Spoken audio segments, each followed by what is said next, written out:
Okay, it looks like we are there. So we will begin. All right. Bismillah. Welcome everyone this afternoon, and thank you for being here for the Elders Podcast.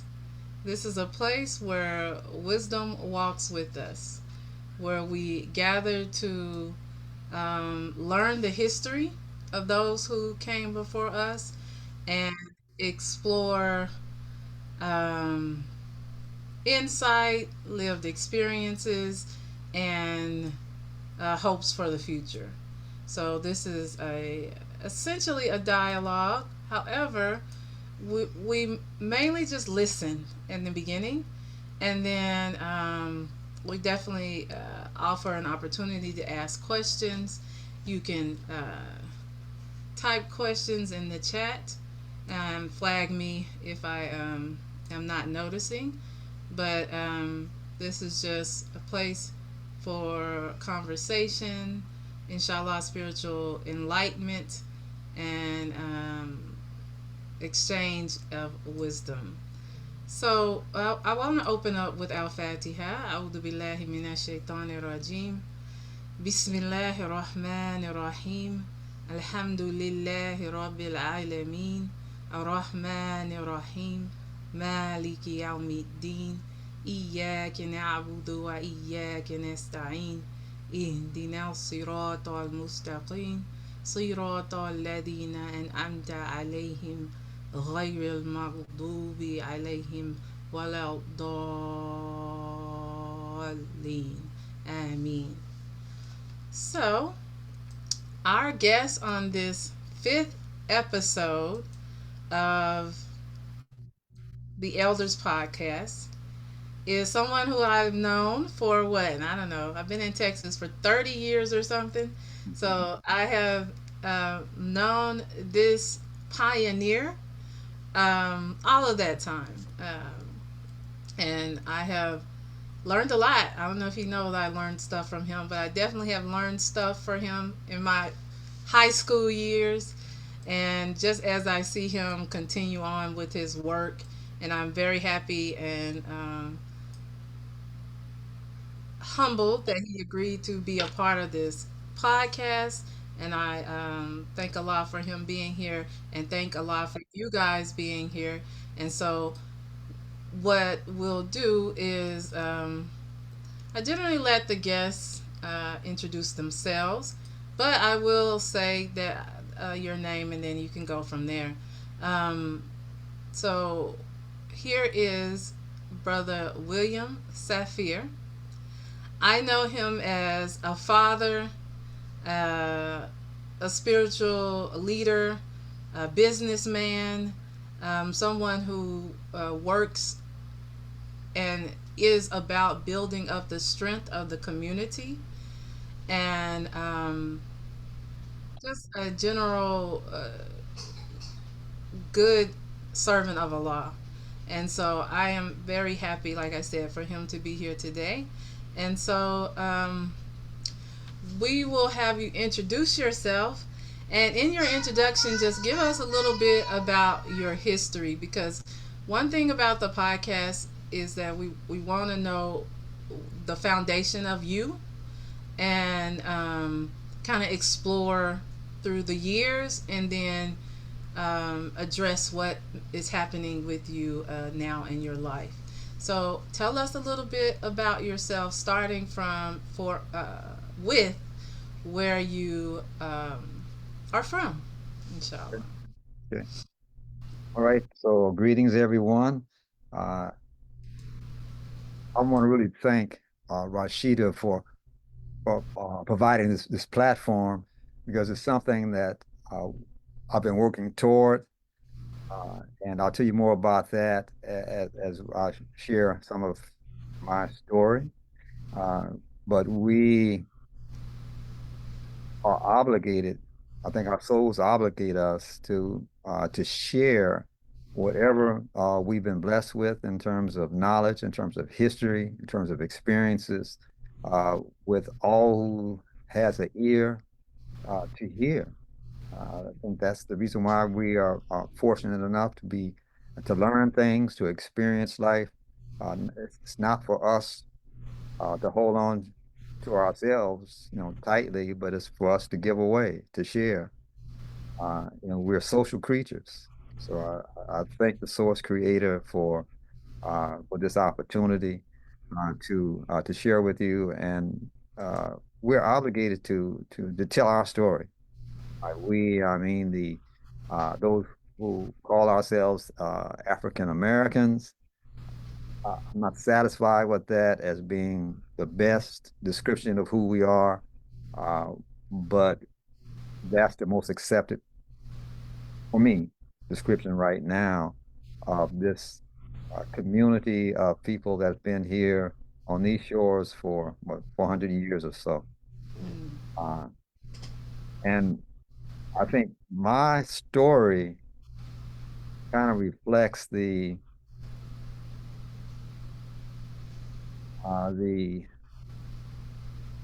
urge, the desire for us to be able to express, what's in our heart, what's in our minds, what's in our souls, in the fabric of our being.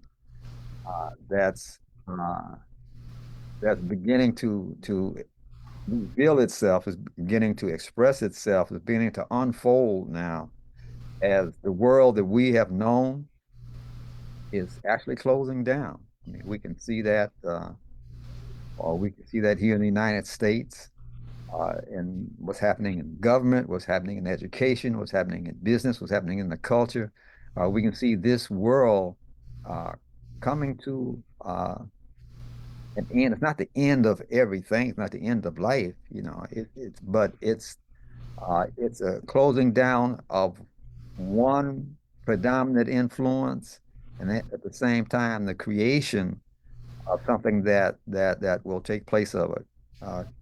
Kind of what happened back in the Middle Ages and the so-called Renaissance, where where people were in the Dark Ages, and because of the light that was within a certain group of human beings. And it happened to be those who spearheaded that movement were the Moors coming up out of North Africa. They were able to breathe fresh life into the darkness uh, of the dominant culture at that time, which was out of Europe. But they were in the Dark Ages, and the Moors were able to breathe fresh life by not by holding themselves above anyone, but by joining hands. The Moors were Muslims by joining hands with the Christians, with the Jews, uh, with other people who were forward minded and working as a combined effort to not only restore life, but to take life to a whole nother level of progress. And that lasted for, oh God, 400 or 500 years. It lasted for a very long time. Yeah. Lasted for much longer than we've seen in America. So that's where we are right now. And I think my story kind of represents that urge, and born and raised out in Excuse South. me. Yes. Before you start, I realized I didn't press record. Let me Oh, okay, press okay, record. okay, okay, The beginning is recorded on Facebook, so but I okay, want to have it too. okay, Um, great. okay, I apologize. Okay. Now listen, I can also record, right? Yeah, sure. Let me do that. Hmm. Let me approve it. There you go. Okay, great, great. Because because again, this is important. This is extremely important. Hmm. Uh, it's important for me. It's important for my family because I'm sharing my part of my family story, Yeah. my immediate family, my extended family, and so this effort to be able to tell our story is extremely important. Look around you in this country, in particular, but globally. Uh, they're trying their best to ignore the fact that we even exist, you Yeah. know, and try to erase us from the pages of history. So it's important for us to tell our story and tell it from our own perception. For me being born and raised in a section of the world that's called South Central Los Angeles, Watts in particular. Wow. Uh, as a child and uh, coming up through uh, my teenage years, we were a part of uh, what we perceived ourselves as such because that's the perception that had been uh, put upon us. We've been labeled as a very poor community, as an oppressed community, uh, as a community that was struggling, as a community that was uh, we considered ourselves to be probably the lowest place on the planet during that time. And I'm talking when I really started becoming conscious of that, it was in the 60s, you know.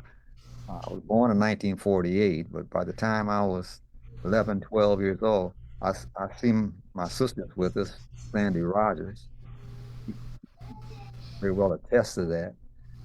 But when we were, she was 10, I guess I was around 12. Around that time, we started becoming very aware of circumstances that was around us. And it became a burden on my young mind, on my young soul. It became a real burden. I've seen to be carrying the whole weight of uh, of a people that seem to be abusing ourselves. You know, we were inflicting self-abuse on ourselves, so it seemed to me, my young eyes. I saw us. Not only did I live in Watts, but I lived in what was considered the worst part of Watts because it had the concentration of self-abuse and oppression and poverty and neglect. Uh, Within about a mile and a half or so radius, there were four major housing projects. I was Mm. actually when I was born, we were actually born in the projects ourselves. But by the time I was entering my teenage years, we had moved, and my mother had left my father, and she had married my stepdad, and he actually had a house that he had built for his first wife, and we were living in a house, but all of my friends living in living in the projects. Those four major housing projects were within a walking distance from us, not very far at all. And none of them of my closest friends uh, had a man in the household, you know, and that was part of the strategy at that time to really weaken the African American family was to keep the man out of the household. And so they couldn't even get into the projects with a man in the household at that time, you know. So so it was a time uh, of a heavy burden on the African American spirit, and in particular, uh, I had experienced that as a young man, and I can recall sitting on my front porch and watching the pimps and the prostitutes.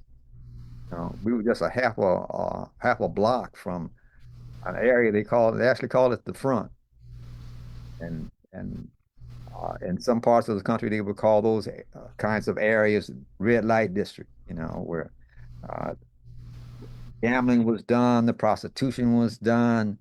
Uh, they didn't have people called homeless back that during that time. They called them winos. Mm.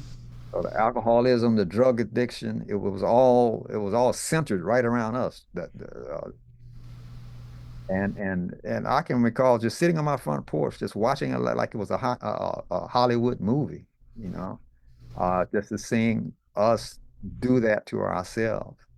I can even one of the most vivid memories is when I saw this pimp pull up, and I believe it was a Cadillac, and he actually took his foot and at one of his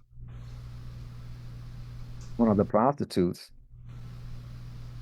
his prostitutes was in the front seat with him, and he actually kicked her out of the car, and she was directly across the street from my house. Mm.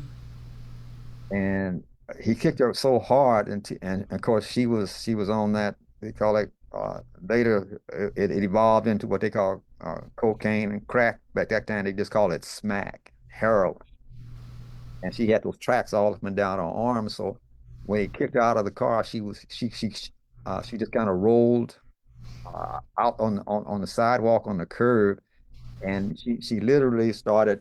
You can see my arm. She just started, doing the kind of thing that the drug addicts was doing during those times. She was just sitting on the curb, and she was just completely out of it, you know. And I'm witnessing that as 11, 12 year old, and it was just something about one human being treating another human being like that, and uh, she was just devastated, and she finally managed to get the strength to stand up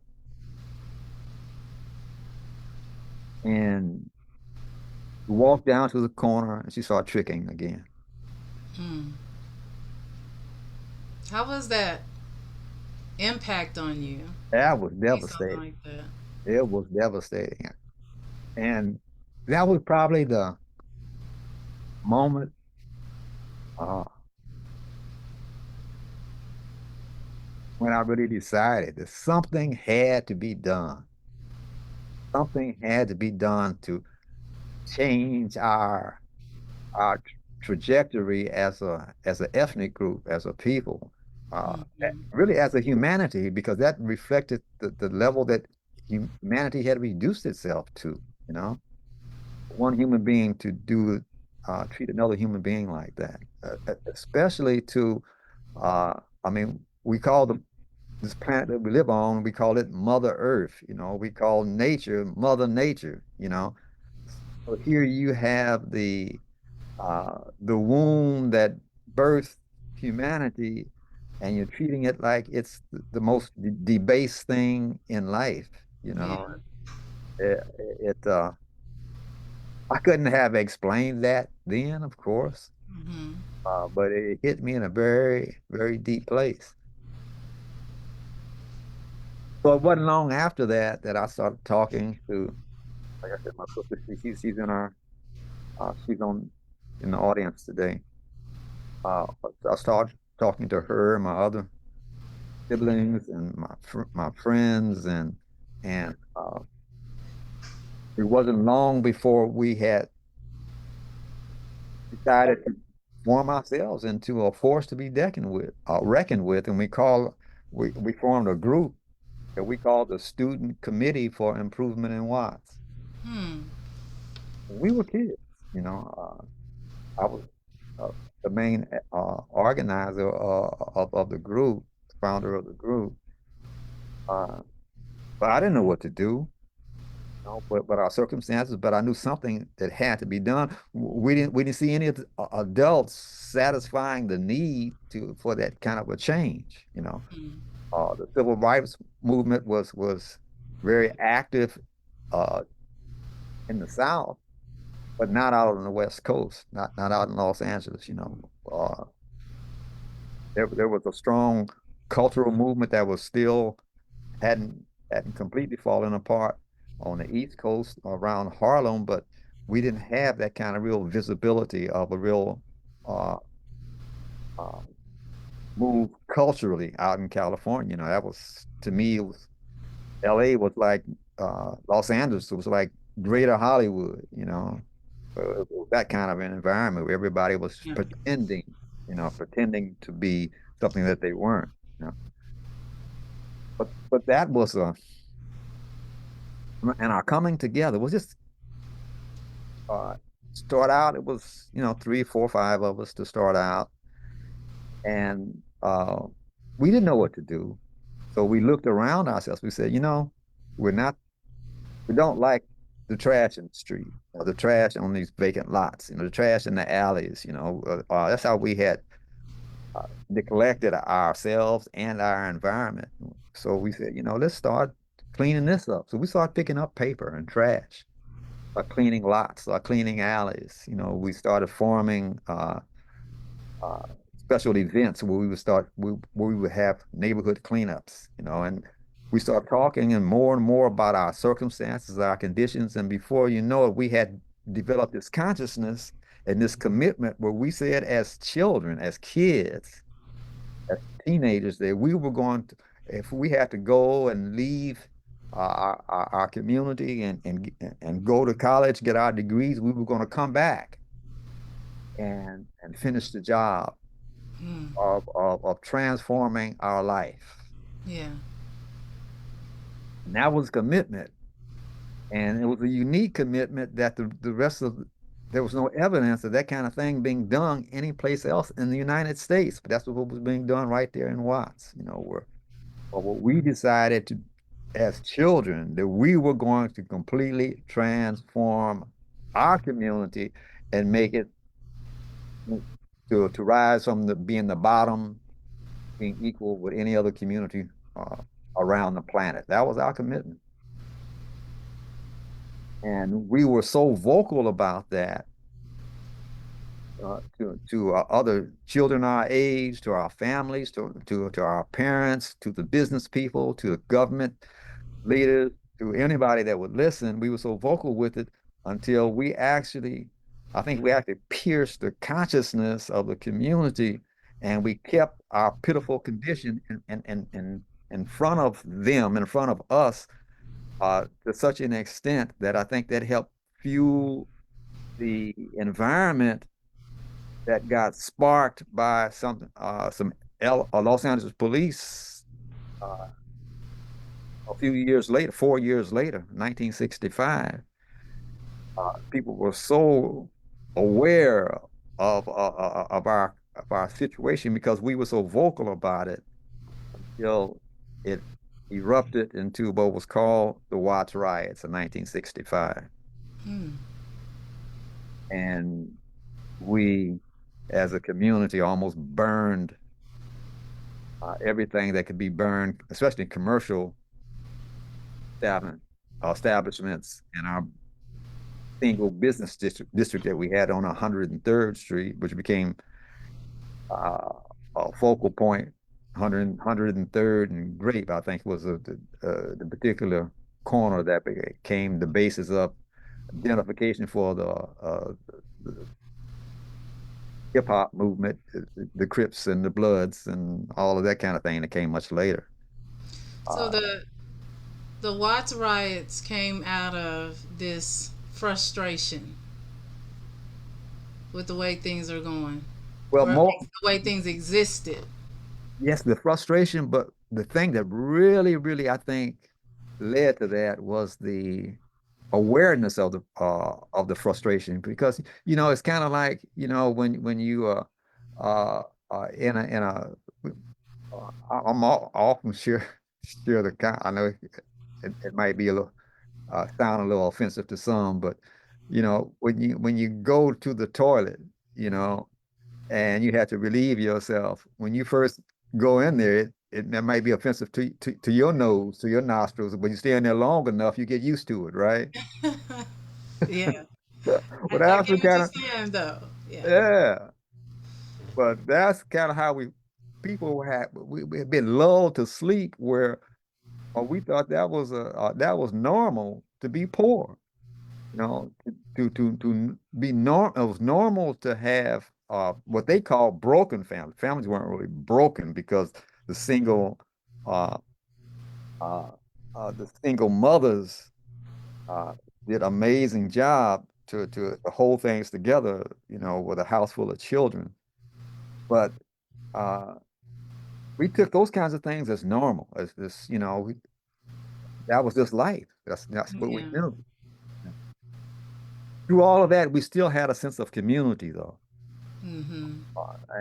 and uh, I think that was expressed through us being able to come together again as children and address those issues. We grew from just a handful, but by the time the Watts riots happened in 1965, we had grown. We had a strength of between 300 or 400 young people that supported anything we did as a part of our effort.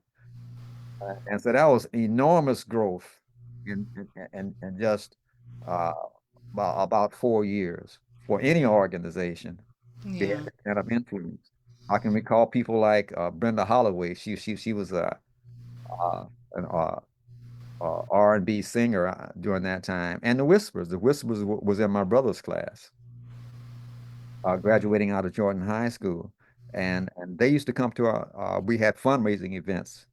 We had talent shows, and they would come and perform and you know, donate their time and effort uh, because they were a part of that movement, and that's the role that they played in it. So it was something that I can recall when we first made demands on the city government, the city council, to just respond on their level and the things that they're supposed to be responsible for in the community. And we made demands on. We went to City Hall, and I can recall speaking as a very young man. You know, I wasn't a seasoned public speaker at that time, but I had to make demands on the city council to call them uh, to account for the things that they were neglecting in our community. And they literally laughed at us. Mm.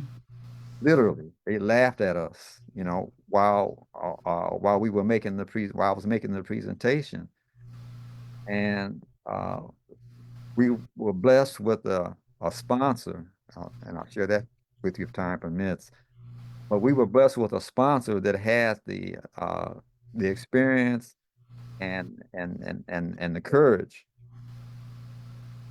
to uh, to work with us and take uh, our disappointment and our frustration with the leaders of the city council, laughing at these youngsters taking charge of our circumstances and calling them to be accountable for their role in the neglect. And we were so hurt and so angry till but our sponsor helped us to organize and see what we had to do, and that was to go out and we walked the streets and we got signatures on and we went back with a petition to the city council where we had thousands of signatures of people that lived in the adults that lived in the community, and we brought that back to the city council. And it wasn't long after that, the city council that laughed at us, the mayor that represented them, uh, Mayor Tom Bradley, he saw fit for us to come on the city hall steps and take a photo of a picture with him. And the city council changed their tone. They stopped laughing, and they had to go out and make some serious changes from the leadership level down. Again, some children just demanding that our presence and our desires be recognized. And I'm sharing that because it's so important today, 2025, you know, closing out this year. It's so important for us to understand and recognize in our forward movement that this thing can be handled, it can be responded to, it can be turned around, and it can be led by the young people, by the youth, by the children. We're uh, we are evidence of that. Yeah. We are evidence that it can be done because uh, uh, uh, again, people they ignored us, they tried they laughed at us. Uh, they try to um uh uh make us think that we had no power, that we had no significance. But we didn't stop. We just kept on as young people, children would do. We made up our mind that we were going to make a difference, and we kept working at it and working at it and working at it, and we end up having a strong impact on the whole community, the whole That's city, good. as a matter of fact. And That's good. and Yeah. and it wasn't long before political leaders was asking us to participate in their campaigns for office and that kind of thing. And at one point, the federal government decided to get involved, and through the Labor Department, uh, they sent by they I mean whoever was manipulating behind the scenes. They saw a movement, an organic movement coming up from again from children that they didn't control, Mm-hmm. and they thought maybe it was the communists or the socialists or the labor movement. No one, the civil rights movement, the Black Power movement was just getting started good, but they couldn't identify anybody that was directing that movement, that very organic movement there in South Central Los Angeles. And so they were concerned. That was the time of J. Edgar Hoover, if you know anything about him. And his main job was to keep everything under check. They were actually expecting uh, what would you call it? A savior, I guess, during that time of history. And J. Edgar Hoover's main job as being the head of the FBI was to keep close watch on anything unusual happening around the country, so he could squash it, you know, Yeah. with his forces. So what they did, they actually sent some labor union uh, representatives, and they sent them through UCLA, uh, University of California at Los Angeles. That college, that university, they had a department called the Institute of Industrial Relations, and they worked directly with the labor unions, and they sent them Watts, and they had a series of meetings and interviews with uh, with uh, the I was the president, and the vice president was a friend of mine, Richard Townsend. I don't know if he's on today. I don't see his name here, but they actually uh, called us, and there was a few others that were present. I don't think Sandy was there, but I think. But anyway, they actually called us in to meet a series of meetings, and uh, they they they were questioning us. They were to so-called and a method that they called trying to find out what the problems were, so they could help solve the problems in our community.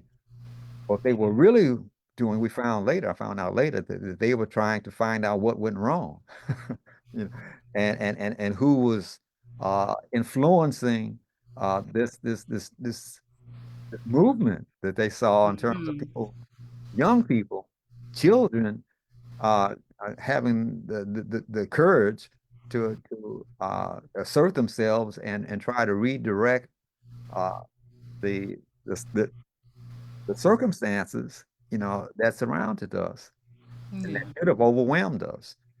Yeah. And so, the, uh, so the those people that control the society, they have these watchdogs like this, Mm-hmm. keep their system moving in the direction they wanted to move it in.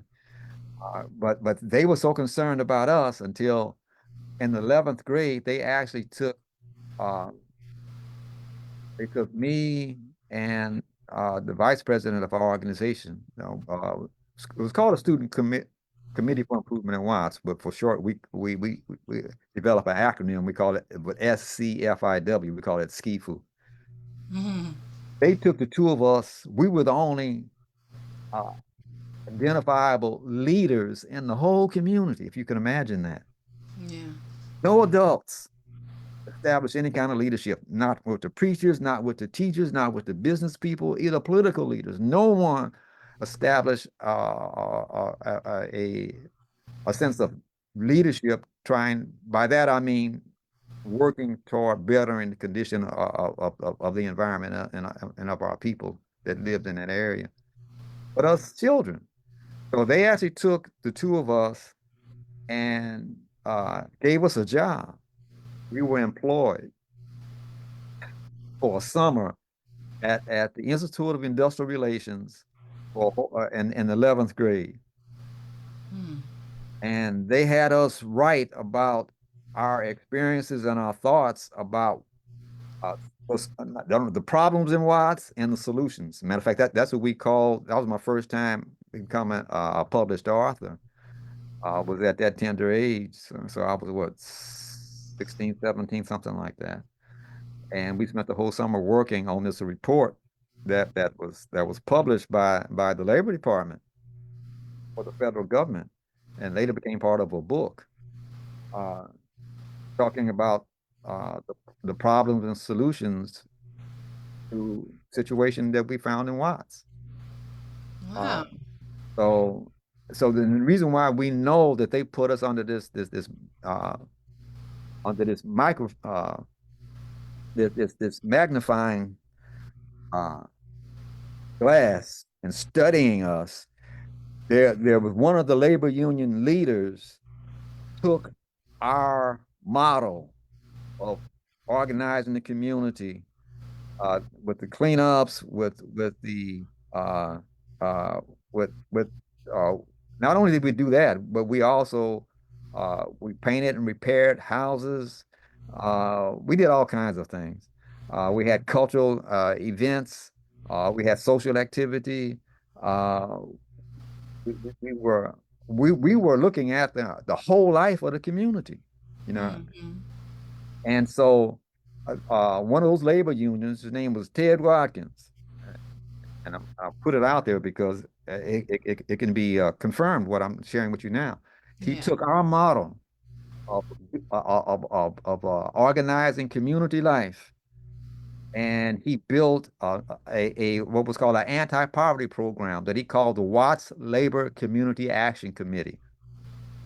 And he made millions of dollars. He got millions of dollars of support Wow. from the federal government, and he pocketed a lot of it, which Hmm. came out, which of course we could see uh, as adults looking back on it. We kind of saw how he maneuvered with that, but he was never able to have a positive kind of impact on the whole community like we had as children. Yeah.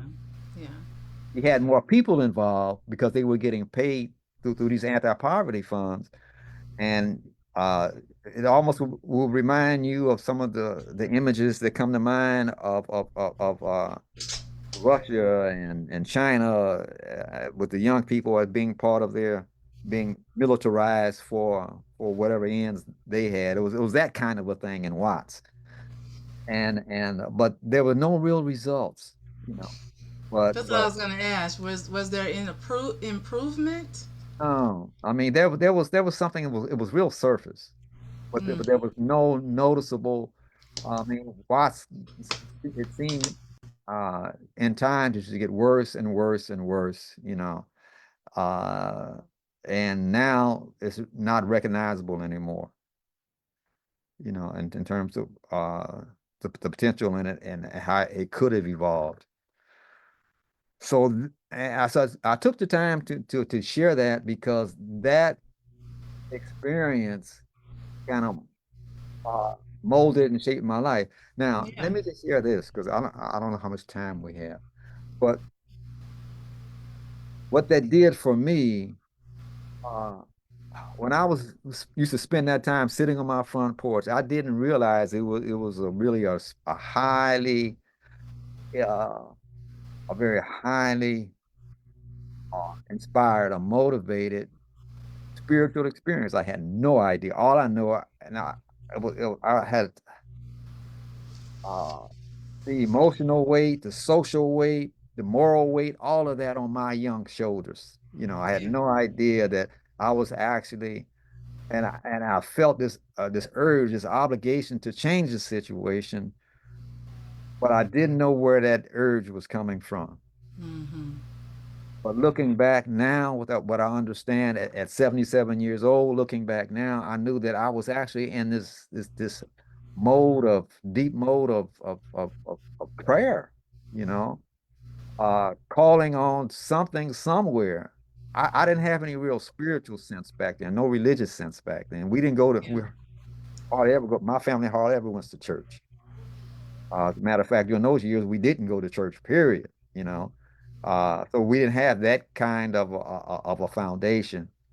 So I didn't see it as such, but that deep urge, it was uh, to see a change for my family, for my siblings, for my parents, for my friends, for the community around me, for just for people. Uh, it was something that uh, followed me for the rest of my life, Mm-hmm. up until today. And it recently, in the last couple of years, and Rashida, I've shared some of this with you already, but in Mm-hmm. the last couple of years, I finally found a way to not only be able to duplicate what we were able to do as children back in 1961 today, but to be able to do it uh, with vision, with purpose, Mm-hmm. and with knowledge and experience, and able to apply it in my personal life, in the life of my family, in the life of my neighborhood, in the life of the community, in the life of humanity. You Right. know, and that all came together when back in 1975, a man that was called W. Dean Muhammad made a statement. He said, "Words make people. Man means mind, and words make people."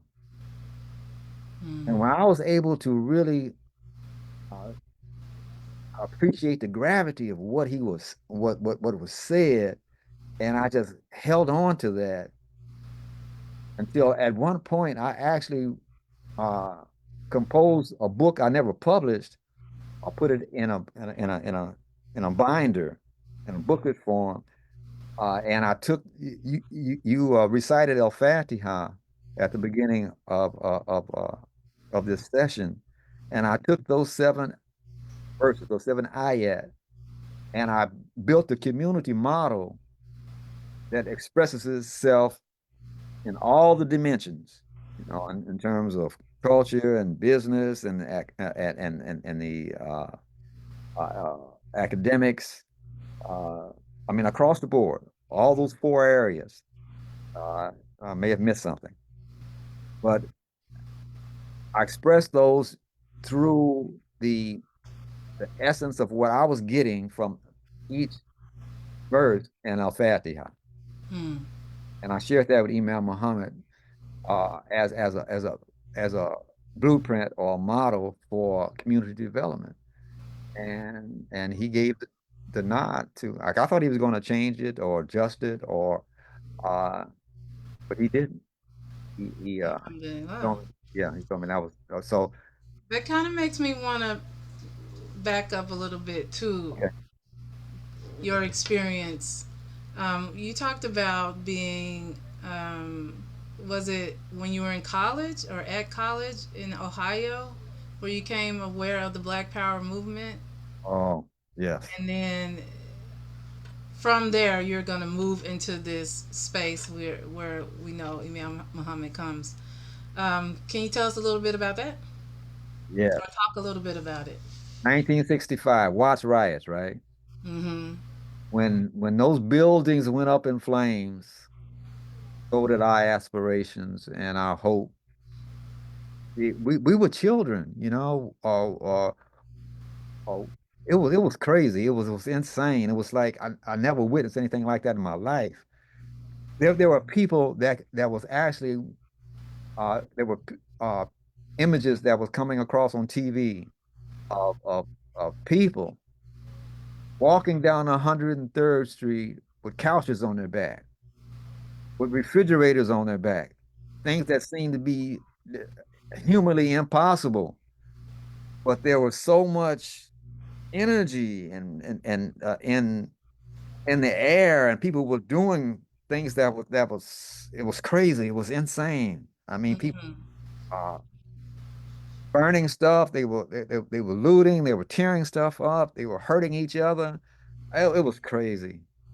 And as we could not comprehend what was going on. It completely devastated all of our hopes and dreams. And we Wow. couldn't recover from that. So I said, wow, maybe these things that we were trying to do, if it had that kind of impact and effect on people and it ends up like that, then maybe there's another way that we need to try. So I was a math major in high school. So by the time, and so I ended up with a scholarship to one of the more prestigious institutions in our country, Antioch College. Is one of the top 10 academic institutions. I wasn't really prepared for it, being prepared, and we had good teachers, but we didn't have the basic preparation. So by the time I got into the 12th grade, I had great uh, vision still for the future, but I wasn't prepared. But I went ahead and got a scholarship to Antioch College. Uh, Antioch, if you have any concept of what Berkeley represented in terms of liberalism and academic excellence and all of Hmm. that, Antioch was like Berkeley on steroids. Hmm. But it was a small college, just a stone's throw almost away from two major uh, African American institutions, Central State University and Wilberforce University. It wasn't too far from those at all, but it was a uh, liberal, predominant uh, European American, I like to call it, and I don't like to use those color labels of white and black. But anyway, that's what it was. And so got there, got graduated in 1966, left Watts. It was just a year after the riots. Got there, and I was still rocking and reeling from what had happened during the riots, and I didn't know whether I was coming or going. And so I got there, and I'm still trying to figure this thing out. What happened? What caused all of this? And by what caused it, I mean, what caused us to be in that condition as an ethnic group? How did we drop so low? And then I was hearing some rumblings about the Black Power movement. I said, well, maybe there's something I need to look at. Hmm. I changed my major first from math to political science because I said, well, my first thought was maybe I can change it through government. And matter of fact, I remember our sponsor. She was a sweetheart. Is a sweetheart. She's still alive. Sue Welsh. We still stay in contact with each other. The sponsor for Ski Food, Student Committee for Improvement in Watts. Hmm. Uh, Irish lady. She had so much sport. What do they call that?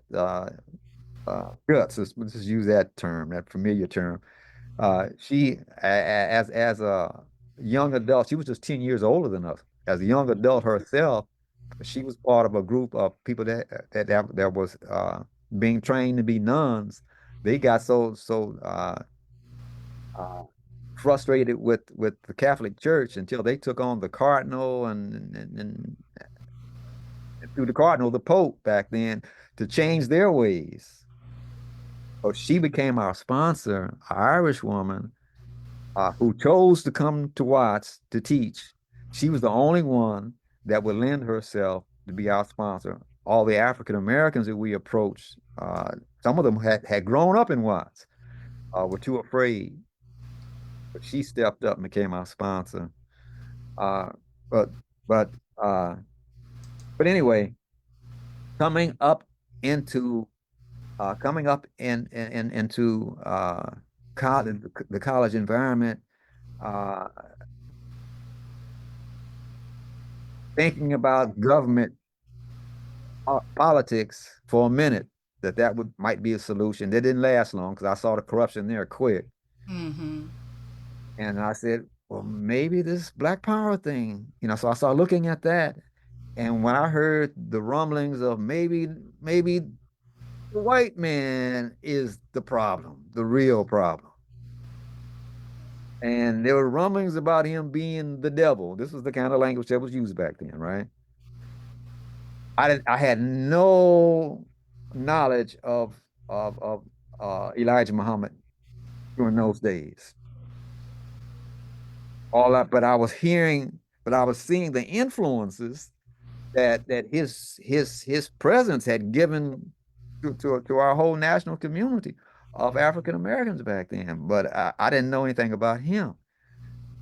So I got drawn into, again, still having this strong urge in me to do something to lift my state, my condition, my uh, condition as a human being up, and that of my people, my family, and my people, until when the Black Power folks was talking about, well, we're either going to fix it up or we're going to tear it down. And I got drawn into that energy, and I was a leader. I had been a leader in Watts coming up through those 4 years.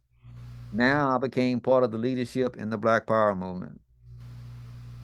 From again from Antioch College, and we actually petitioned the federal government, and we got funds enough to establish a school within the school. We established what we call the Afro-American Studies Institute. It was a revolutionary school that was designed to teach and train ourselves so that we can become uh, the leadership of the thinking and the establishment of communities across America. That was our goal.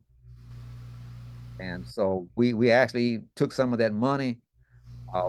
They gave us control of a dormitory. We call it Naombe Umoja. It was Unity House, and we had our own curriculum established. So we took uh, of course, we had to fulfill some of those other requirements that the college required. We did that, and we established our own school within that larger school, and we taught ourselves. That was my first real academic teaching experience. Was right there because I was pretty skilled at math, so I was one of the math instructors there that was helping some of the other children, young people that was having difficulty adjusting to the requirements of math in college. I was assisting them. But we became a powerful force in the Black Power movement because we were the thinkers, we were the deep thinkers. We studied some of the revolutionary language that was coming from all over the world, especially from different leaders and from the motherland, from Africa. We studied them, or we studied their work, their revolutionary thinking, and we tried to apply that. And we approached uh, our movement, and we immediately start investing into the communities in Dayton, Ohio, and in Cincinnati. And we actually bought property. We had to we were going to use that as a base. We were going to move our headquarters off of the campus. Our plan was to move it uh, into Dayton and Cincinnati and work from there, organizing the community members as we were growing our revolutionary movement. We had our own little quasi-military uh, training. We were studying the martial arts and all that kind of thing. It was a we became the one of the leading influences, probably more so. Our name never was established like the Black Power movement, but I like the Black Panthers rather, but I think we were more impactful and influential in that part of the country, the Midwest, and even the South, than what was happening from the Black Power movement the Black Panthers rather from uh, from the Oakland area. I think we had the bigger influence in terms of vision, in terms of direction, in terms of really establishing the foundation for a real change in the thinking as Yeah. well as in the strategic movement to establish a viable community life for African Americans in America. Yeah. Then later, I came to find out that all the people that they had recruited students, not only from the West Coast, that's of course where I was from, but also from the East Coast, and they had been exposed to Malcolm X and Elijah Muhammad. Uh, I hadn't had that exposure, so they were stealing actually from Elijah Muhammad and acting as if it was their ideas without Mm. giving him any credit. And so when I found that out, that drew me uh to Elijah Muhammad, and when I started looking at him and saw his courage and his strength and his ability to organize and and have some evidence, of some real change that he was bringing in people's lives, that's what attracted me to Elijah Muhammad. For Mm. me, at that time, it had anything about religion whatsoever. No, that wasn't my concern. I was concerned about how to lift our people up, and that's what I saw in him. So that drew me to Elijah Muhammad. And I, I, I 1968, I think it was. Yes, 1968, when I converted to his movement. And it wasn't long after that that I actually became a young minister uh, working under Elijah Muhammad, but kind of following Malcolm's energy, the way Mm-hmm. Malcolm was presenting the nation's teachers at that time as a young minister in Dayton, Ohio. So I hadn't left. Uh, I never got a college degree, but I was still trying to make that work. Trying to pursue my degree in college. We still had our little revolutionary school going at the time, Yeah. and so I was trying to balance that and still kind of move forward. Uh, so I became one of the young ministers, and uh, that level of actually serving and working evolved later into serving as not only a minister but later as an imam when Imam Muhammad came into office. Mm-hmm. And the only resident imam tenure I had was right there. And you're familiar with that, right there in Yes, Fort sir. Worth. Yeah, in Fort Worth. Yeah. So I was, uh, but it's been quite a journey, Mashallah. and the most I would say the most rewarding of the experience was, you know, finding, actually teaching not only as a minister but as a teacher. We actually helped. I already had the experience of organizing the Afro American Studies Institute and teaching there.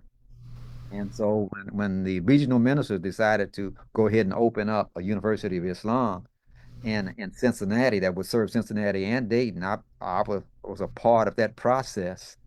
And I became not only in helping some of the administrative planning and organizing, but also some of the teaching. So I became a teacher. Uh, and not only was I teaching some of the math of some of the students, but also I had to teach the teachers.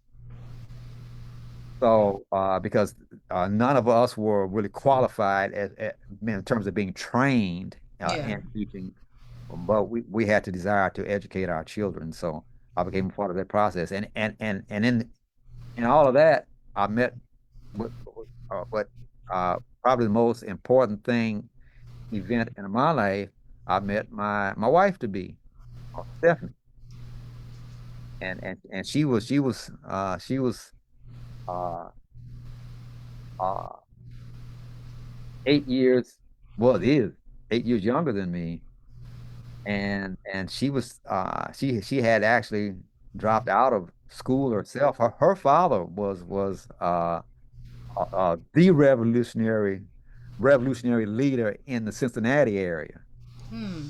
and he was a very forceful individual, and he was such a powerful leader until they saw the need to eliminate him. So they actually arranged have him killed not too far from his home, as a matter of fact. Oh. Yeah, so she experienced that. But meeting her and her, uh, I actually I saw a gem in her, and she was still 17 when I asked for her hand, so to speak. Mom had me wait until she was 18, but she said if we could wait till she was 18, she would approve it. So so anyway, but that was the biggest event in my life, you know, looking forward because Mashallah. we were blessed with 7 children, and you know about some of that history, you know, Yes, sir. and we actually went back to California, and we were there. We left Cincinnati, went back to California for about 10 years, and then it got so intense there with the deterioration of community life, with the gang activity and all, until we left there, and a couple of other families left there, and we came to Weatherford, and that's where I met you, your mother, and your family. Yeah. And we came there, and we had already started homeschooling. And we had a little experience that we brought to the table, and we had already started farming. I started farming out in California, so I had about what uh, about a little bit better than 3 years at farming by the time we got to Weatherford. So and I had an experience in construction, so I was ready to help build that community life on those 80 acres right now. Most people didn't have, most of the people who were there didn't have that depth of experience. And they couldn't really make the transition from city life Yeah. to what it took to really establish the community. And I can understand it looking back. You know, they just didn't have the experience, Yeah. really take it where it had the potential to go. That give you some sense. Now, and what is done for me now? I came across one of the imams from California. He's passed now. Imam Ron Al Amin. I was studying some Arabic under him because he took the plunge and took his whole family to Saudi to be trained in Arabic. And I Oh, was studying wow. on yeah, I was studying under him, and he introduced me to Benjamin Bilal, Benjamin Bilal's work, and he was quite interested in evolving himself over to study Ben Bilal because he saw how far he was ahead of what he had gotten over in Saudi, you know. And but he was never able to make that transition into moving to that next level in his work because Ben Bilal had taken those words of words make people, and he worked with it from 1975 actually, and he really formalized it some years later in his research and development. But he developed it into a whole science called nunetics. Yes. I And want the I re- want to ask you one question, and then we can talk about your nunetics because okay, you told me a little bit about it, and it's very interesting yes, understanding and looking at the language critically, I would say. yes, But one thing before that, we did get a couple of comments, and they just kind of had to do with your earlier stories. okay, But in that, I want to say, like, when you think about a common question that I'm posing to all our guests is when you think about, the times, right? And you think about now, bringing up children now. And you think about how we as a people, especially those of us who come from the are the ancestors of the slave trade. Right. And you think about the generational trauma and behaviors that we've developed over these hundreds of years. How would you address that? Like, what would you let me see what the question how the question reads specifically. Like, here it is. What, if any, generational behaviors that we have picked up and actually perpetuated, um, that you would try to improve upon? And then after that, we can discuss your nunetics. Okay. But I'm very interested in that question because as you talked about the being in Watts and how you had a community of people, it seems like we're really kind of trained to be in this situation and sit in it without moving out of it or Right. doing what they needed to do to get Right. out of it. But what do you think? What would you say are some generational behaviors that we can improve upon as the descendants of I just like to say the slave trade or descendants of the American slave, Right. um, moving forward? So kind of try to, because we got to grow out of it, right? Yeah. So, That is an excellent question. And a question I've pondered and pondered and pondered, you know. Uh, and I think that was one of my strongest character traits growing up. Spent a lot of time thinking, pondering, not just thinking, but pondering, thinking deeply about hmm it. And I came to a realization a few years ago, and I had to look at the question that you're raising right now. And I said, slavery, we have accepted it as one of the American style slavery yeah, we experience here in these last 400 years because it hasn't stopped.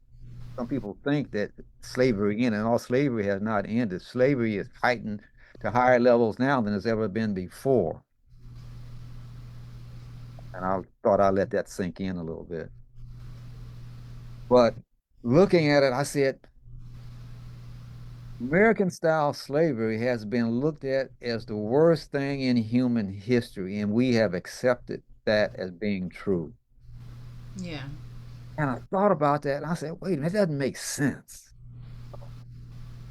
I said, here, as I began my spiritual journey and looking at, okay, how has this whole creation evolved from the beginning of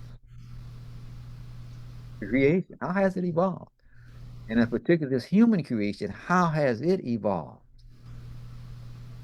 And putting everything in a larger picture, and especially using my mathematical mind, I said all the numbers in any number system, they all go back to the basic number one.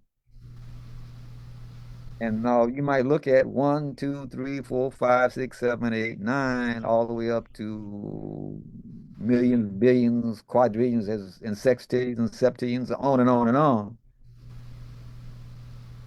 Two is nothing but one, one. Three is nothing but one, one, one. Four is nothing but one, one, one, one, and so on, and so on, and so on. So it's all one. And I had to reason. I said, so it all comes from one. And if we're to do anything effective, we have to do it in unity hmm, as uh, in a friendship, in a relationship, as a family, as a neighborhood, as a community, as a nation, as a whole uh, uh, culture, as a religion, as a whole geographic area, however you look at it, especially you look at the whole human condition, the whole human spirit, the whole human body itself. The whole human body acts as one. It all supports the whole, each part of the human body supports all the other parts of the human body. The soul, the toe doesn't operate on its own, and the hair, whatever I got left, that doesn't operate on its own. No, everything is connected to everything else. So there's a oneness. It's a sense of Tawheed. I'm thinking, so it doesn't make sense to me because everything as with a scientific mind, mathematical mind, everything points back to a beginning, a source. So ultimately, I took my thinking back to the source creator, whatever you call that, the source creator, that all wise one that created everything that exists,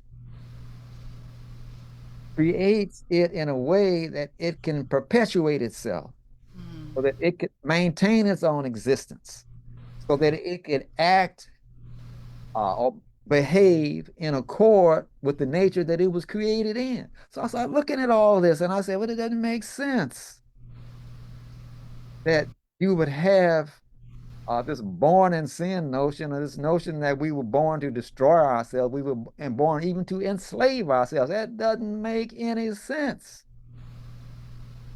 So I said, so to try to reason with this thing that happened for us,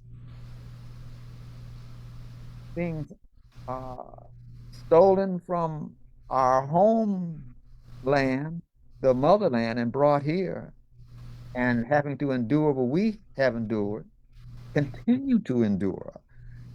I want to reinforce that on another level, but it's even more intense than the physical level.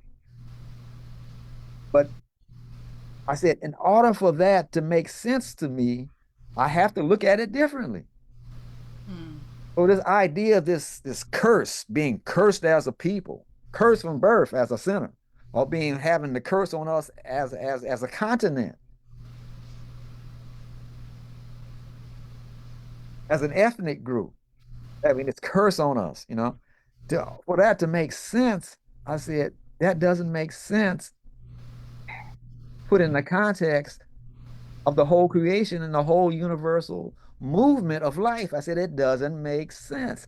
I said so there has to be another reason and explanation for slavery, for it to be allowed to happen. I started wrestling with that kind of thinking, and I said the only thing that makes sense to me, I said, what whoever has screwed this life up for human beings on the planet, they flipped everything. They turned everything upside down. What was truth, they made it a lie. They changed everything. So I said, maybe it's the same thing in terms of slavery. So this is my thinking now. I said, logically, instead of seeing slavery as the worst thing that ever happened, what if I stopped for a minute and saw it as the best thing that ever happened for human beings instead of the worst one? Mm. What if I entertained that thought? How would that look? And Rasheedah, I sat in that energy and I just allowed for that seed to take root in my consciousness. And when I said, you know what, that's the only thing that makes sense. For what happened to us in the last 400 years has positioned us to be the hope for humanity to reach its potential, its full potential. Mm. And I said, so that would explain for us having to uh, be a part of this process, evolutionary process for human life. Well, it's almost like, you know, if you, at my age, it's like I shared, I'm 77. And if I'm not conscious of my body it gets weaker and weaker and weaker and weaker, and my arms and everything, I get weaker. I'm not conscious of going out, doing things, or lifting things, lifting weights, I don't go to the gym, but I'm constantly making sure that I'm constantly putting some resistance against these muscles to keep them strong. If I stop, uh, if I'm not walking, I'm not using these muscles in my legs, sometimes I can barely get up from sitting down, because I'm not using the muscles. So there's resistance, or that what seems to be anti-life, but it's not. It's designed to put resistance against the life, some Mm. struggle against the life. To keep the life strong is not designed to make the life weak, and to destroy it is designed to keep it strong, maintained and strong. In the Mount Usuri Yusura, is Mm. with the difficulty comes the ease, comes the relief, comes the natural state. It's having a problem, a condition, a situation, a circumstance that you meet. You don't run away from it. You don't act like it doesn't exist. You don't succumb to it, thinking that's the rule. No, the rule is strength. The rule is uh, engaging the creation so that you can function in the creation Yeah. and stay strong in it. So that's how I had to start registering slavery. Hmm. And when I started doing that, everything started shifting in terms of well, how do you deal with it? So looking at it, then I started raising the question, what benefit if we rise above the emotions that comes along with that kind of experience? If you allow yourself to rise above that, even the physical torment and pain that we still suffer now from slavery. How do you rise above that? How do you rise above the environment that has been uh, created here in America that sustains slavery even until today, psychologically, spiritually, socially? How do you rise above that? How do you even rise above the time itself? This time is a man-made construct. How do you rise above that and be able to use this uh, uh, uh, creative ability? We are creators. We're not the source creator. We're not the creator. We are not God in that sense, but we are, in fact, creators. Allah says He's the best of creators. And for a thinker, what that saying is, there are the creators. But there's none that compares to me.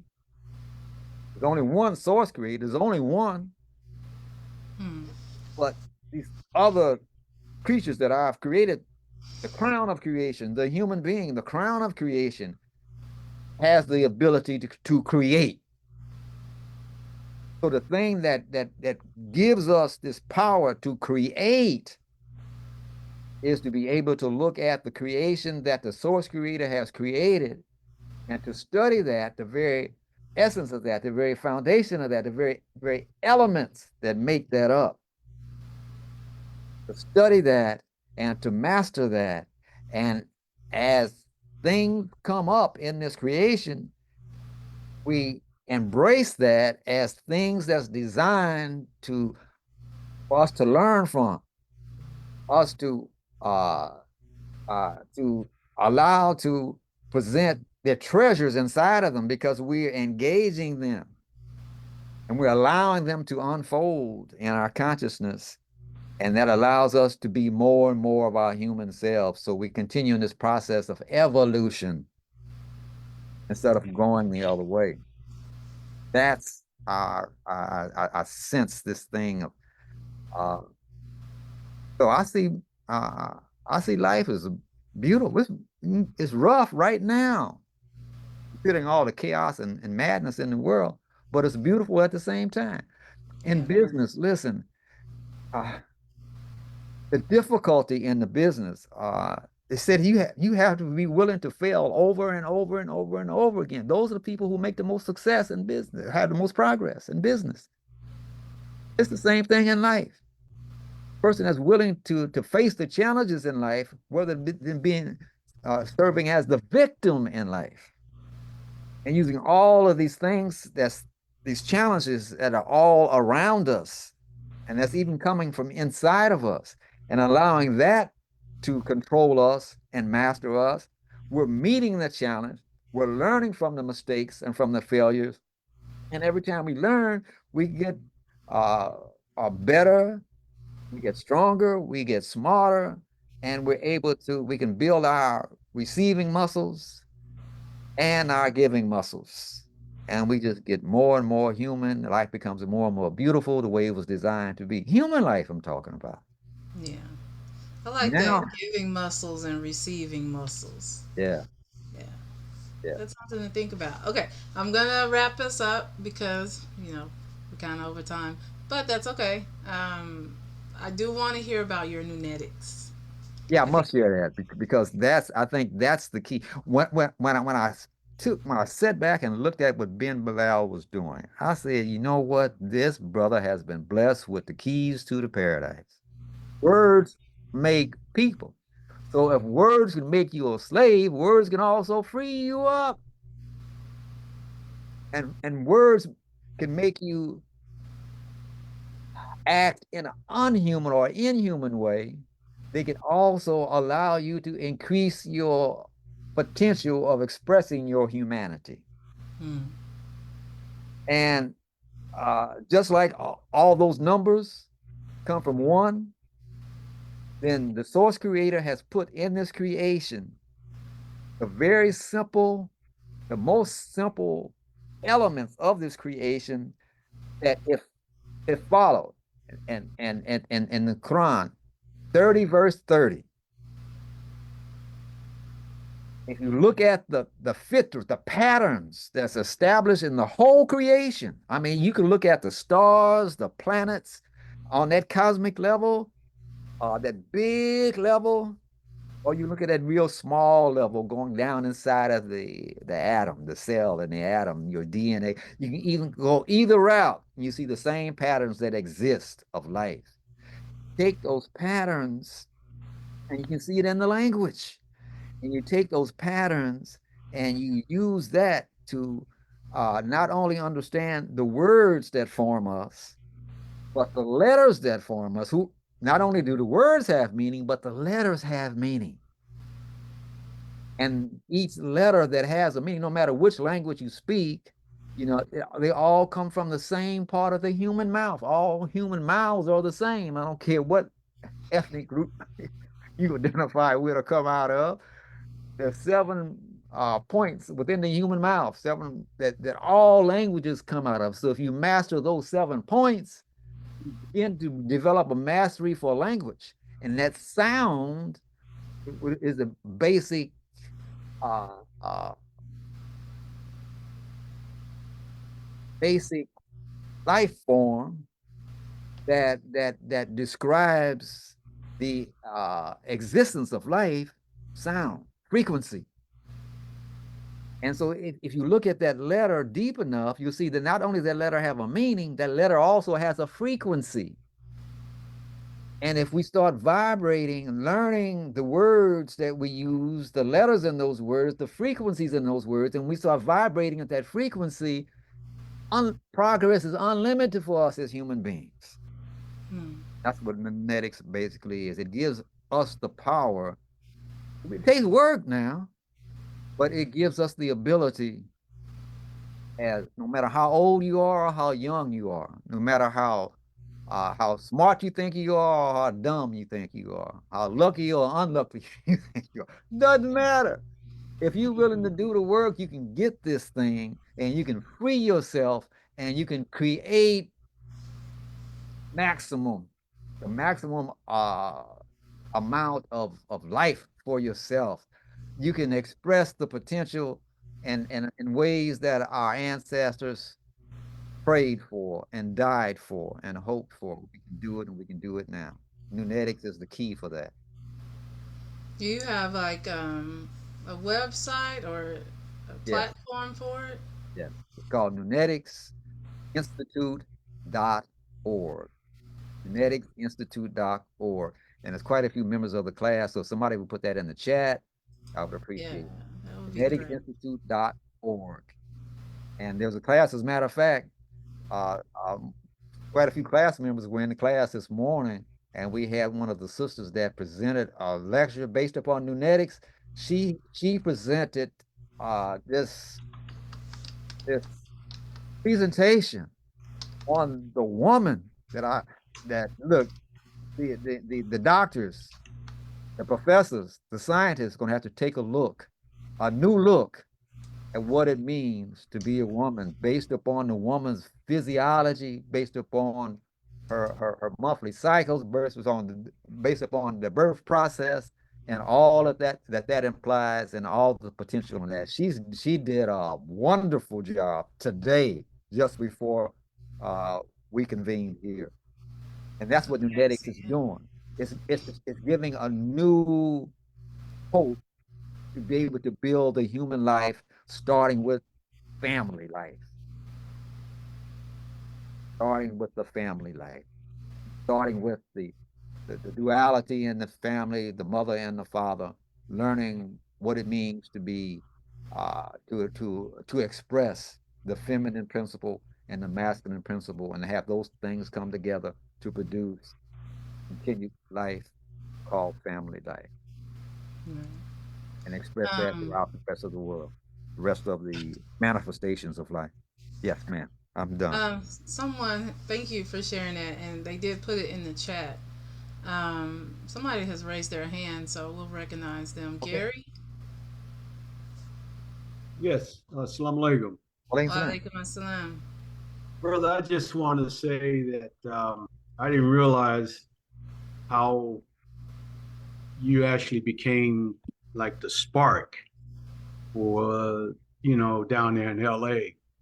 Um, Even though things kind of went south, but your initial activity with the students, Allah bless you to be that spark. And, I thank you so much uh, for being there. Um, I mean, that's amazing. You have an amazing story. Your family should be proud of you.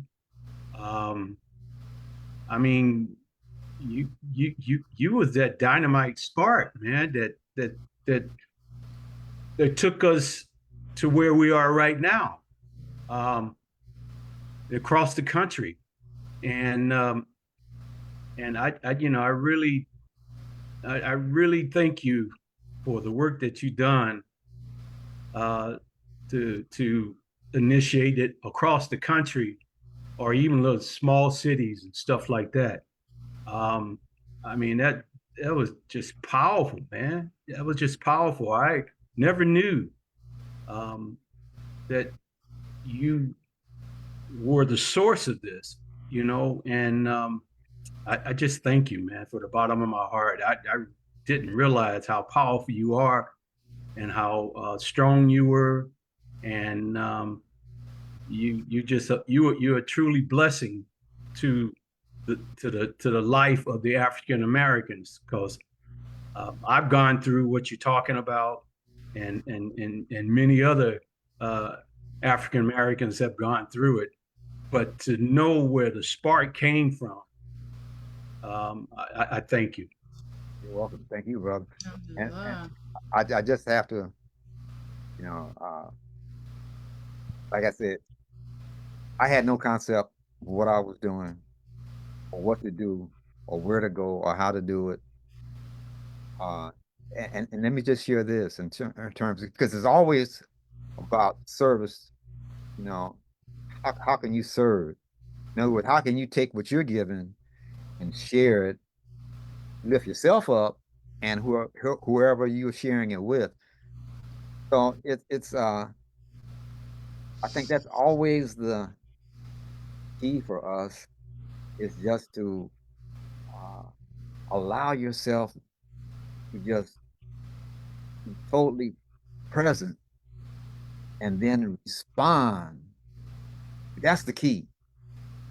We have been we have this whole thing, and they have it right in front of our face. What's the main thing they're using to keep people down throughout the United States right now? Oh, ICE, right? Hmm. See, if you're not doing something, if you're not responding to what's around you, then you're like ice. You're frozen. You can't move. What opened that spark up in me and the others that responded like I began to respond? Sandy, she's with us. She's in our audience right now. She's right here with us. She can witness to that. But by us responding to what was around us, the guidance was in that. So it wasn't me. The guidance was in us deciding, making a decision, and then responding to the circumstances that was in us and all around us. And the guidance is always in there. That's why it's in everyone. It's in you, man. It's in every one of us. And the wake up is uh, respond, respond, respond, respond, respond, and you will be guided, and your potential would unfold more and more and more and more. Whatever Allah has put in you and your piece in this whole puzzle called humanity. We have a couple of comments, and then I'll get to you, Brother Bashir. Sister Basima said, asked did Ben Bilal have an Arabic institute, but I'm assuming this is the Nunetics Institute.org, right? It is indeed. Okay. And then another comment she made was how we're more like in a psychological slavery versus physical. And I think you kind of alluded to that, especially when you pause and it was like we're still in slavery, in a state, so to speak. And and also just an expression that what happened when we did go through the slavery, it just created us as a new people. Yeah, And yeah, alhamdulillah, yeah. I really like the idea of the number one and one and one. So that's really something for just the stuff that I do with my coaching. I could apply that. Alhamdulillah. So, Brother Bashir, you are up next. I would, Assalamu alaikum. I would just like to Mhm. add that this is a divinely evolved game of Pong. And if you can just respond to hit the ball back, we're doing our job, we're doing our duty by way of Nunetics and nature. This is who we are, this is what we do, and this is our source, our source, our source creator. Beyond the nature of itself is the source creator. Above and beyond all these nice, neat things that are here, and some of the things that are not so nice. Yeah. But we have to be able to hit the ball back Hmm. and respond and be aware and think. Because if we don't, then we might as well go dig our own graves or go jump in the water. Forget about it. But that's not going to happen because we're here and we've been dethroned with culture and courage. And to be able to use this thing to go forward. And sometimes administer with the failures that comes across through life, but still be able to regroup and go forward. This is who we are, and this is what we do. That's it. Very well said. Thank you. Thank you, bro. Thank you. Wow. You, So, you're still in LA, right? Bashir? You're in Yeah, Los Angeles, I right? was born in Los Angeles, East LA. Yeah. yes. um, okay. Well, we will close now, but I know knowing your intellect, being familiar with your intellect, the intellect of your family, I expected this to go over the time. So, but alhamdulillah, I'm happy for all of this information. Thank you for sharing your history because it definitely gives us something to understand just about ourselves in general. Every time we have someone on this podcast, it just allows us to see how we just are this continued um, what's this? Even said something human gathering, and that's what we are, and that's how we're moving. So I really, really, really, really thank you for being on this podcast. I thank you all for participating and tuning in and listening. I close with a prayer of assembly. Before you do the closing prayer, Mhm. uh, Rashida, I want to applaud your effort, and it's something that is greatly needed, and you're doing a wonderful job. And Alhamdulillah. and you continue. It's very, very, very important for us to tell our story. And it's Alhamdulillah. not just a African American story. It's just not a Muslim story. It's a human story. Human stuff. Yes. And And and that had I have explored that too, like just hearing the stories, like anybody's story, yes, right? yes. Um, and so I, with that, I kind of would like to welcome anyone that would like to participate in this project. Muslim, non-Muslim, it's open for us to hear from our elders, and not overlook that wisdom that we don't really know exists a lot of times, just because we haven't heard it and we haven't seen how you can develop from point A to point B and C and D and E and F and things like that. So, but thank you for saying that. I really appreciate that. And if there is nothing else, no more comments. Like I said, I thank you guys for being here. I thank Allah for allowing us to gather. And the ending prayer for our assembly is: Glory is to you, O Allah, and praises to you. I bear witness that there is none worthy of worship but you. I seek your forgiveness and repent to you. Ameen. Alhamdulillah. Amen. Amen. And inshallah, you guys have a good rest of the day. And oh, let me go ahead and I put my information in here just in case. This is my email, and I have a few people that have contacted me that inshallah will get them in the podcast as well. So, um, you guys have a good rest of the day and Yeah. I celebrate learn your life. learn And I'm learning more about William today. I was like, I I was thought like, I knew you. I oh, thought I knew okay, you. oh, okay. I thought I knew you. I didn't know you at all. It was in a way comforting because he's just like, oh, okay.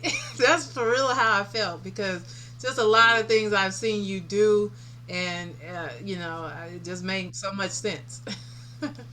So thank you. I appreciate that.